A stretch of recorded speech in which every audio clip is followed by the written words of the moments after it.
My name's Kirk Wallace. I'm an illustrator, full-time freelance for the last 4 years. I've been freelancing in general for, I guess, since 2011, 2012.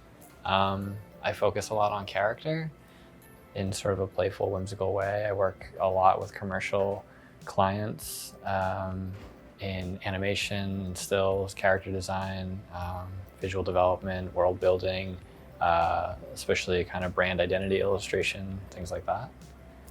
So I went to school for computer science for my undergrad, and then I realized as I graduated that I kind of accidentally got the wrong degree, and then learned a lot about myself and learned a lot about all the things that I loved growing up, and comics and skateboarding and music and art and all that stuff actually could be like a major or could be a job, could be a career, and I didn't know that going into school. And so just as I graduated, I started kind of picking up Photoshop and Illustrator, which I was sort of already familiar with because of the computer science background. I just was always kind of playing around with computer programs and computer apps and just posting my work on, at the time, Forest and Dribble and even like DeviantArt and Behance. And fortunately, people liked it. And I kind of caught a wave of when those websites were still really new. And I was just getting super into it. And I got fully engaged and like so excited about illustration. And then it just kept spiraling and kept getting larger and larger. And then I started getting commissions, and it hasn't stopped or slowed down. And my excitement, I don't think, has done anything other than continue to go up for it too. So we'll see how long that lasts. But for now, it's just like to the moon. What I hope people can get out of this course, it's easy to do something pretty good, particularly in the motion graphics community. There's a lot of stuff that falls a little flat, especially when we're talking about animation. Very frequently, we're trying to design characters that work and that they're structurally can bend and do all the things they need to. So we might even be thinking about how we're going to rig them before we've even started drawing them. And I think it's better to go crazy and then pull back from there. There's a stopping point where it's fine. There's, blue pants and a t-shirt and the arms are, all these different things, but being able to add those extra, I guess, bells and whistles, or those extra levels of detail. As designers, as motion graphics, as animators, we're trying to tell a story, we're trying to spark emotion, we're trying to make something interesting that people can feel captivated by.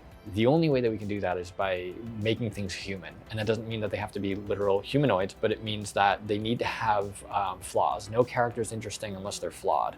Anything that helps you feel like, oh, that's not just a perfect, crystal clear, fancy thing, but a little bit of grit, a little bit of tooth, a little bit of warmth, or a little bit of coldness, a little bit of brash. All of those things, I think, that's what I want people to learn out of this class. Go the extra mile, tell that story, push things a little further, and have fun with it too. Again, for me, that's through detail, through clothing, through fashion, through little nicks and swirls and things like that. And ultimately, I think for anybody, it should always be the end goal of making characters human, making characters flawed, making characters balanced. And for me, the easiest way to emphasize that is through accessories, through details, through the items that they wear, the items that they have, the scars that they have, the marks they have, the possessions they own, but also the way that they move, the way that they talk, the way they do any number of things, the colors that they use. It's really important to question why you're making every single mark that you are in a character or in a design. The same would apply to lettering or to a background art, like that same emphasis on detail. And that doesn't mean everything needs to be super detailed, because the lack of detail is just as important as the detail. As long as you're thinking it through, I think in general, you should be able to hold up your work. People should be able to ask you a question about every single shape that you put on that character or on that design, and you should be able to answer very specifically why you chose that. And just on a technical level, I think that's why, for me, Adobe Illustrator, working digitally in general is really helpful, because I get to zoom in. Sometimes I'm focusing on a button or a pin on someone's jacket for an hour, and then you zoom out and you realize, wow, that's not as important as I thought, but I put in that love and that care into that bit. So yeah, that's what I want people to get out of the class. It's just to separate their work from everything else and get into something that's unexpected and exciting and human and good for a story, ultimately, right?